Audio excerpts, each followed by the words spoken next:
Women's day special करता सिने तारकांच्या सप्तम स्थान आणि अफेअर्स याविषयी आपण आज बोलणार आहोत, ज्योतिषशास्त्राच्या माध्यमातून आणि काउन्सिलिंगच्या माध्यमातून. सर्वप्रथम आपण पाहूया हेमा मालिनीची पत्रिका पाहूया आपण. कर्क लग्न मीन रास उत्तर भाद्रपद पहिलं चरण आहे. धर्मेंद्र आणि हेमा मालिनी सिनेसृष्टीतलं एक आवडतं गोंडस असं कपल. 1969 साली धर्मेंद्रची पहिली भेट हेमा मालिनीशी तुम हसी मैं जवाब या पिक्चरच्या दरम्यान झाली. आता प्रेम म्हटलं की आपण कुठली ज्योतिषशास्त्राच्या माध्यमातून स्थान पाहतो.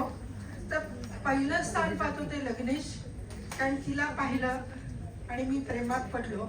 असंच काहीतरी धर्मेंद्रचं पण झालं की पाहता ती बाला कलीच्या आणि अर्थात हेमा मालिनीचं तेवढं सौंदर्यही होतं. 1969 ते 1979 या प्रदीर्घ काळामध्ये त्यांची मैत्री होती, प्रेम होतं. मैत्री करता आपण तृतीय स्थान पाहतो आणि मैत्रीचं रूपांतर प्रेमामध्ये होण्याकरता पंचम स्थानाचा विचार करतो. या जोडीला आपण राशी स्वामीचा पण विचार करणार आहोत आणि प्रेमाचा कारक ग्रह आणि वैवाहिक सौख्याचा कारक ग्रह शुक्र याचाही विचार आपण करणार आहोत. आणि ह्या प्रेमाचं विवाहात रूपांतर होणार की नाही याकरता सप्तम स्थानाचा विचार करणार आहोत. आता जेव्हा हेमा मालिनीची पहिली भेट धर्मेंद्रशी झाली त्यावेळेला दशा कोणती होती हेमा मालिनीच्या पत्रिकेप्रमाणे, तर बुध महादशेत केतूची अंतर्दशा होती. बुध हा तिचा तृतीयश आहे आणि त्या दशेमध्ये तिची ओळख धर्मेंद्र यांची अशी झाली.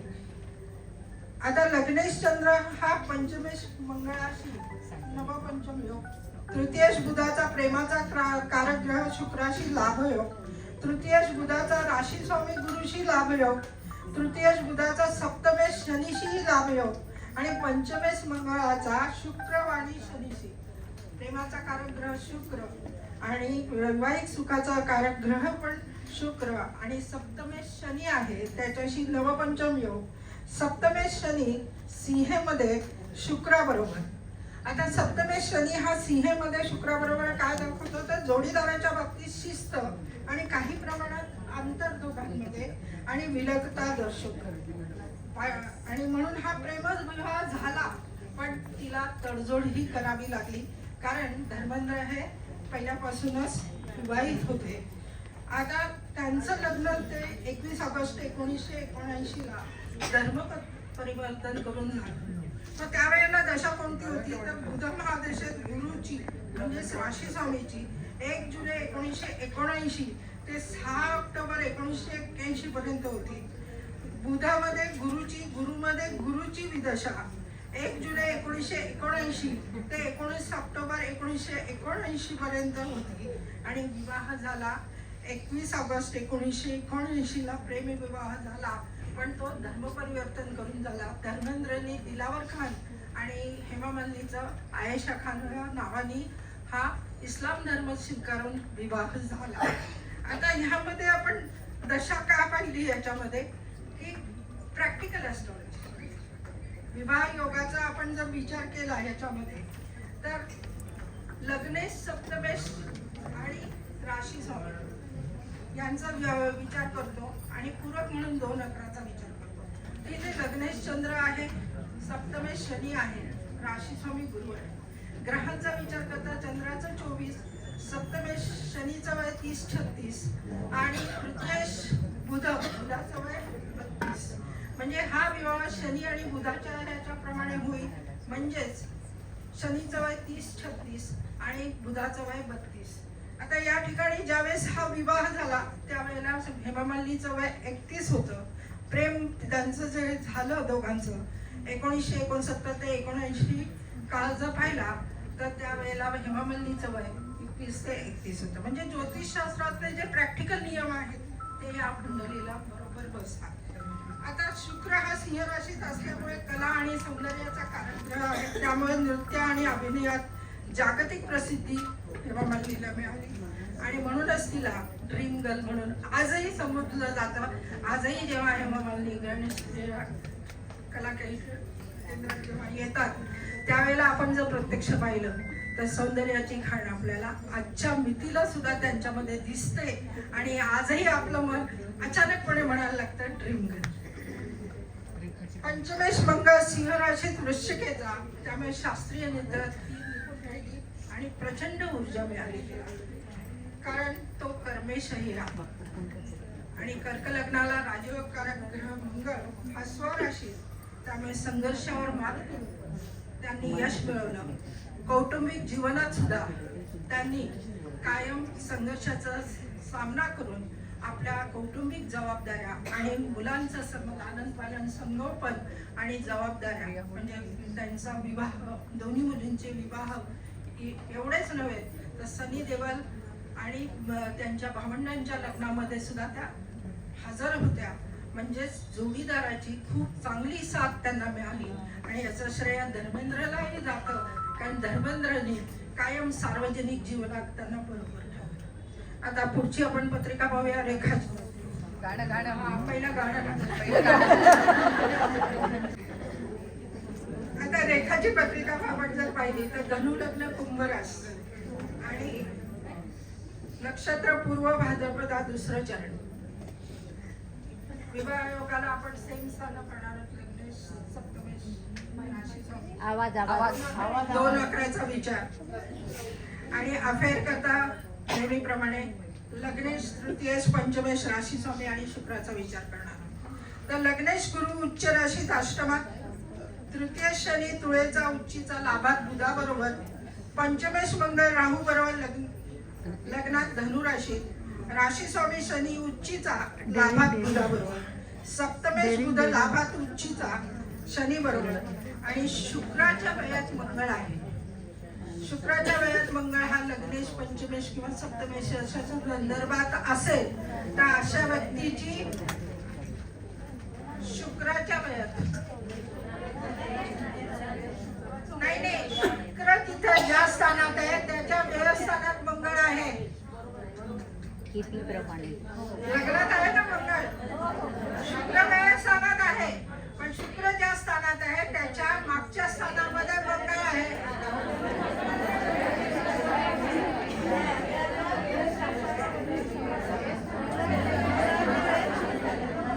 मंगळाच्या वयात शुक्र, मंगळाच्या वयात आपण पुरुषाच्या पत्रिकेत शुक्राच्या वयात मंगळ पाहतो आणि स्त्रीच्या पत्रिकेत मंगळाच्या वयात शुक्र. मग हा लग्नेश सप्तमेश किंवा पंचमेश आहे. सध्या इथे पंचमेश मंगळ आहे, त्यामुळे इथे अफेअरची शक्यता जास्त आहे.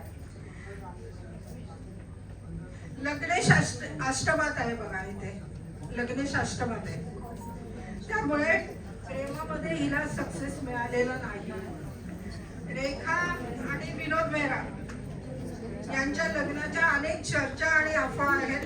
साधारणतः 1970च्या दशकात अंदाजे 20-2-70 ही तारीख दिलेली आहे अनेक आर्टिकल्स मध्ये, जे जी मॅगझिन असतील, महाराष्ट्र टाइम्स असतील, लोकसत्ता असतील, त्याच्यामध्ये मॅगझिन्स मध्ये हा उल्लेख आहे की 20-2-70ला रेखाने विनोद मेहरा बरोबर कोलकात्यामध्ये गुपचूप विवाह केला. आणि अशी चर्चा आहे रिपोर्ट आधारात की विनोद मेहरा जेव्हा रेखाला घरी घेऊन गेले तेव्हा त्याच्या आईने रेखाला स्वीकारण्यास नकार दिला. आणि त्यानंतर ही दोघे एकत्र राहत होते लिव्ह इन मध्ये 1973 ते 1978 पर्यंत, जो जेव्हा घर हा सिनेमा प्रदर्शित झाला, रिलीज झाला त्या काळामध्ये. परंतु 2004च्या सिमी गरेवालच्या शो मध्ये रेखाने स्टेटमेंट दिलं की विनोद मेहरा हा माझा चांगला मित्र आहे आणि हितचिंतक असल्याचं नमूद केलंय.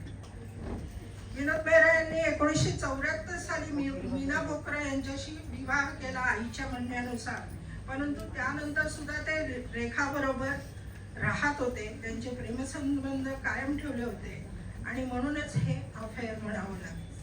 ग्रहगोचर स्थिती तेव्हाची पाहिली तर 1970 ते 1978 शनीची महादशा 28 डिसेंबर 1963 ते 27 डिसेंबर 1982. 27 डिसेंबर 1982 आणि 20/2/1970ला 70ची स्थिती आपण जर पाहिली तर शनीमध्ये केतूची अंतर्दशा 9 सप्टेंबर 1969 ते 19 ऑक्टोबर 1970 पर्यंत होती. शनीमध्ये केतूची अंतर्दशा आणि मंगळाची विदशा 1 फेब्रुवारी ते 24 फेब्रुवारी 1970 पर्यंत होती आणि 20/2/1970ला त्यांचा गुपचूप विवाह झाला आणि हे प्रेम संबंध 1978ला संपले. 1978च्या सुमारास अमिताभ बच्चन आणि रेखा यांची प्रेम कहाणी बॉलिवूड मधली सर्वात चर्चित आणि गूढ प्रकरणापैकी एक मानली जाते. या दोघांच्या नात्याची सुरुवात 1976 मध्ये प्रदर्शित झालेल्या 2 अंजने चित्रपटाच्या शूटिंग दरम्यान झाली. सुरुवातीला त्यांनी हे नातं गुप्त ठेवण्याचा प्रयत्न केला. ते एका मैत्रिणीच्या बंगल्यावर भेटायचे. 1978 साली गंगा की सौगंध चित्रपटाच्या शूटिंग दरम्यान एका चाहत्याने रेखाला छेडले असता अमिताभने त्याला चांगला चोप दिला. तेथूनच त्यांच्या अफेअरची चर्चा सुरू झाली आणि 1980 साली नीतू सिंग आणि ऋषी कपूर यांच्या लग्नात रेखा मंगळसूत्र आणि सिंदूर लावून आली होती. तेव्हा त्या दोघांनी गुपचूप लग्न केलं अशीही अफवा येऊ लागल्या. याच काळात दोघांनी मिस्टर नटवाला मुकद्दर का सिकंदर या चित्रपटात दोघांच्या जोडीला प्रेक्षकांनी संमती दिली आणि सिलसिला आला. 14 ऑगस्ट 1981ला सिलसिला प्रदर्शित झाला. हा जवळजवळ रेखा आणि अमिताभ यांच्या जीवनपटावर आधारित सिनेमा होता आणि त्यावेळी खूप चर्चा आणि अफवा रंगल्या. या अफवांचा परिणाम असा झाला की जया बच्चन या भावुक झाल्या. त्यांनी जाहीरपणे रेखा आणि अमिताभच्या नात्याची जाहीर नाराजीही व्यक्त केली. एवढेच नव्हे तर जयाने रेखाला घरी जेवायला बोलवून त्या अमिताभला कधीही सोडणार नाही असा सज्जन दमही दिला. त्यानंतर दोघे कधीही एकत्र पडद्यावर दिसले नाही. अमिताभने कधीही आपलं प्रेम सार्वजनिकरित्या व्यक्त केलेलं नाही. मात्र रेखा यांनी त्यांच्या नातेसंबंधाबद्दल मुलाखतीतनं अप्रत्यक्षरित्या व्यक्त केलं. यानंतर रेखा आणि मुकेश अग्रवाल यांनी दिनांक 4 मार्च 1990ला मुक्तेश्वर देवालयात एका खासगी समारंभात त्यांचा विवाह संपन्न झाला. त्यानंतर 15 एप्रिल 1990ला पुन्हा एकदा तिरुपती मंदिरात विवाह संपन्न झाला. झी न्यूजच्या माहितीनुसार हा विवाह केवळ 7 महिने टिकला, कारण 2 ऑक्टोबर 1990ला मुकेश अग्रवाल यांनी आत्महत्या केली. आता यावेळची गोचर ग्रहमान किंवा ग्रहांची दिशा महादशा पाहिली तर बुध महादशा होती 27 डिसेंबर ते 1982 ते 28 डिसेंबर 1999. बुधामध्ये चंद्रांची अंतर्दशा 27 जानेवारी 1990 ते 28 जून 1990. बुधामध्ये चंद्राची अंतर्दशा चंद्राची विदशा 27 जानेवारी 1990 ते 11 मार्च 1990 आणि रेखा आणि मुकेश अग्रवालचा विवाह दिनांक 4 मार्च 1990ला झाला. आता रेखाच्या बाबतीत आपण जर पाहिलं तर 1970च्या दशकापासून पाहिलं तर 1970 ते 78 विनोद मेहरा बरोबर असलेले तिचे प्रेमसंबंध, त्यावेळेचं तिचं वय पाहिलं तर 16 ते 24. 1978 ते 81 अमिताभ बरोबर तिचं नाव जोडलं गेलं, त्यावेळेला तिचं वय 24 ते 27 आणि 4 मार्च 1990ला मुकेश अग्रवाल यांच्या बरोबर लग्न, वय 36. हे सांगण्याचं कारण असं की विवाह योग पाहावा लागेल याच्याकडे. तर ह्याच्यामध्ये लग्नेश गुरु आहे, सप्तमेश उद्या आहे आणि राशी स्वामी शनी आहे.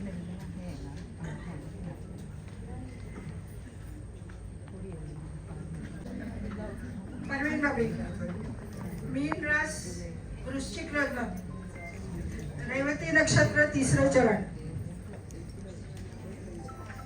आता वृश्चिक लग्न मीन रास वृश्चिक लग्न आणि रेवती 3रं चरण. आता यामध्ये आपण प्रेमाचं पहिलं पाहूया आणि मग हे करूया. परवीन बाबी ही चांगल्या राजघराण्यातली, मोठ्या सुसंस्कृत घराण्यातली. 1969 साली परवीन बाबी यांचा त्यांच्या महाविद्यालयीन शिक्षणादरम्यान म्हणजे सेंट झेवियर्स मध्ये ती शिकत होती त्या दरम्यान जमील खान या पाकिस्तानी पायलटशी साखरपुडा ठरवलेला होता आणि तो झालाही होता. जमील हा त्यांचा चुलत भाऊ होता आणि पाकिस्तानी इंटरनॅशनल एअरलाइन्सचा पायलट होता. 1971च्या दरम्यान भारत पाकिस्तान युद्धामुळे दोन्ही देशामधील तणाव वाढला आणि याच कारणामुळे परवीन बाबीच्या आईने हा साखरपुडा रद्द केला. त्यानंतर परवीन बाबीच्या आयुष्यात डॅनी डेंझोफा आला. 1970च्या दशकात साधारणतः डॅनी आणि परवीन लिव्ह इन रिलेशनशिप मध्ये राहत होते. दोघेही जुहू मधील एकाच बिल्डिंग मध्ये, डॅनी पहिल्या मजल्यावर आणि परवीन बाबी चौथ्या मजल्यावर राहत होती.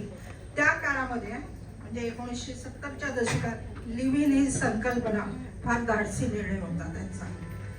हे नातं 4 वर्ष टिकलं. हे नातं तुटण्याचं कारण म्हणजे परवीनची मानसिकता आणि संशय. डॅनीच्या घरी अमिताभला पाहून डॅनी अमिताभची हेरगिरी करतो आहे का यावरून त्यांच्यात वाद झाला आणि परवीन बाबी यांनी हे नातं संपुष्टात आणलं. त्यानंतर परवीन बाबी यांच्या आयुष्यात 1974 ते 75च्या सुमारास डॅनीशी ब्रेकअप झाल्यानंतर कबीर बेदीशी ओळख झाली आणि त्यानंतर ते दोघेही लिव्ह इन मध्ये राहू लागले. आणि विशेष म्हणजे यावेळेला कबीर बेदी हेही विवाहित होते. त्यांनी स्वतःची पत्नी प्रतिमा बेदी यांना परवीन बरोबर लिव्ह इन मध्ये राहण्याची कल्पनाही दिलेली होती. कबीर बेदी त्यावेळेला इटलीमध्ये संदोकन या मालिकेमुळे लोकप्रिय झाले आणि त्यावेळी परवीन ही त्यांच्या बरोबर इटलीत होती आणि तिने कबीर बेदी यांना आंतरराष्ट्रीय यशात पूर्ण पाठिंबा आणि साथ दिली. हे अफेअर सुद्धा 3 वर्ष चाललं, पण बिघडत्या मानसिक आजारामुळे हे नातंही संपुष्टात आलं. कारण कबीर बेदी यांनी परवीन बाबीची ही मानसिकता पाहून आजारावर उपचाराकरता लंडनला जाऊ असं सुचवलं असता परवीन बाबीने नातं संपवणं जास्त पसंती दिली आणि हे नातं संपलं. यानंतर परवीन बाबीच्या आयुष्यामध्ये 1977 साली परवीनची महेश भट्ट यांच्याशी भेट झाली. कबीर बेदी यांच्याशी ब्रेकअप झाल्यानंतर परवीन बाबी महेश भट्ट यांच्या बरोबर लिव्ह इन मध्ये राहू लागली. यावेळी परवीन बाबी यशाच्या शिखरावर होती. महेश भट्ट हे सुद्धा विवाहित असूनही परवीन बाबी बरोबर लिव्ह इन मध्ये राहत होते. हे नातंही 3 वर्ष टिकलं. याच दरम्यान परवीन बाबी या पॅरानॉइड स्किझोफ्रेनिया या आजाराने त्रस्त असल्याचे डिटेक्ट झालं. याचं कारण असं की याच काळात त्यांनी अमिताभवर तो इंटरनॅशनल डॉन आहे, तो मला मारण्याचा प्रयत्न करतो म्हणून FIR आणि कोर्ट केस दाखल केली असता परवीन बाबी ही पॅरानॉइड स्किझोफ्रेनिया या आजाराने ग्रस्त असल्याचे मेडिकल रिपोर्ट आले आणि अमिताभला क्लीन चिट मिळाली. आणि याच दरम्यान महेश भट्ट आणि परवीन बाबी यांचं नाव संपुष्टात आलं. आता आपण यामध्ये पाहिलं तर 1969 साली तिचा जमील खान बरोबर साखरपुडा झाला. 1970 साली तो मोडला. त्यावेळेला तिचं वय होतं 16.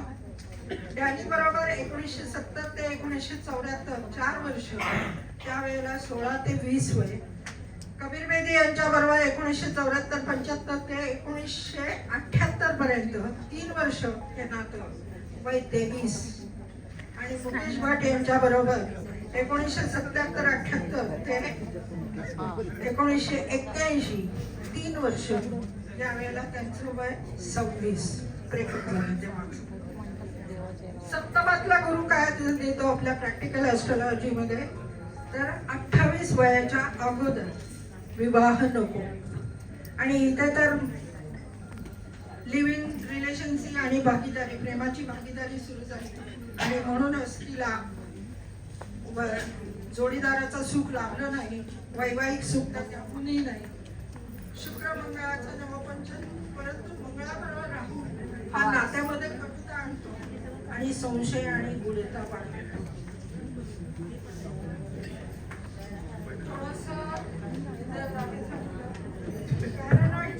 सिझोफ्रेनिया हा गंभीर आजार, याची वास्तव आणि कल्पना यातील फरक ओळखणं नेहमी कठीण पडतं.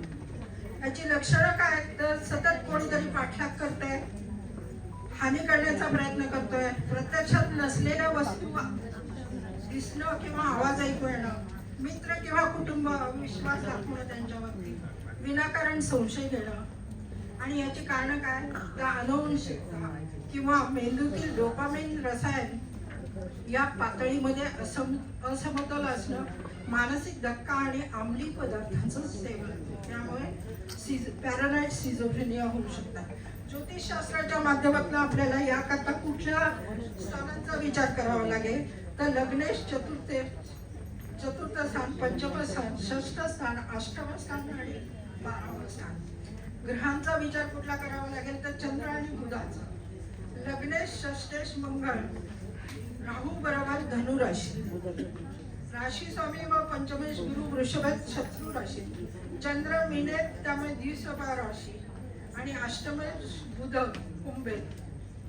आता ही अफेअर का घडली तिची तर लग्नेश मंगळ राहू बरोबर धनु राशी, त्याचा सप्तमेश शुक्र राशी नवपंचम योग, परंतु सप्तमेश सप्तमाच्या वेळात व सप्तमात गुरु, यामुळे साखरपुडा मोडला आणि अफेअर सुद्धा झाली, पण त्यांचं विवाहात रूपांतर होऊ शकलं नाही. ही सगळी स्थिती आपण आता याकरता पाहिली.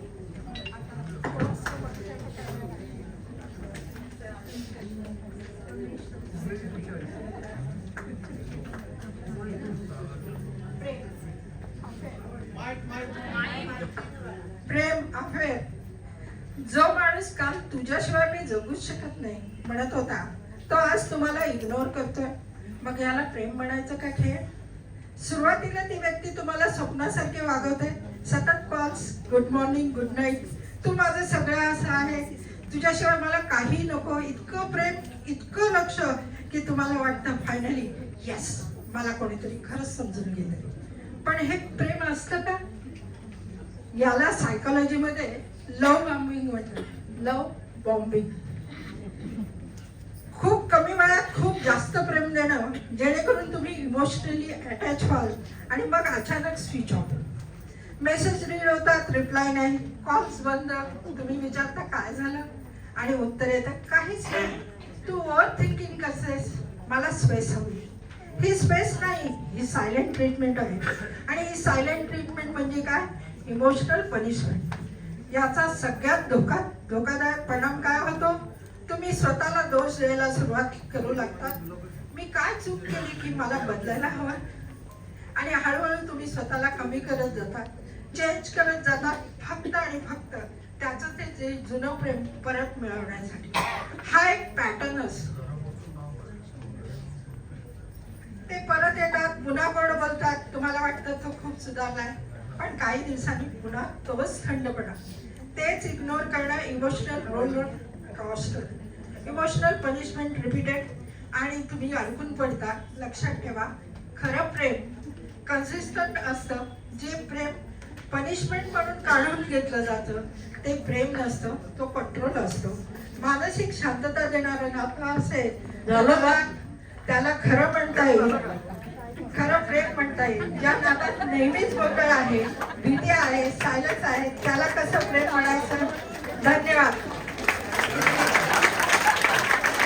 हे सगळ्याचं कारण एवढंच की हेच काउन्सिलिंग जर परवीन भाभी आणि रेखाला झालं असतं तर आज त्यांची एवढी अफेअर्स आणि त्यांना ज्या मानसिक क्लेशातनं जावं लागलं, ही ट्रीटमेंट ज्योतिष आणि काउन्सिलिंग या माध्यमातूनच देता येतं. आणि म्हणून ज्योतिषशास्त्र हे प्रत्येक मानसिक आजारावरचं खरी ट्रीटमेंट आहे. एवढंच म्हणता मी थांबते. धन्यवाद. आजचं लेक्चर जर आवडलं असेल तर ते मी माझे गुरुवर्य नंदकिशोर जकातदार, पंडित विजय जकातदार आणि गुरुमाऊली जयश्री जकातदार यांना समर्पित करते. धन्यवाद.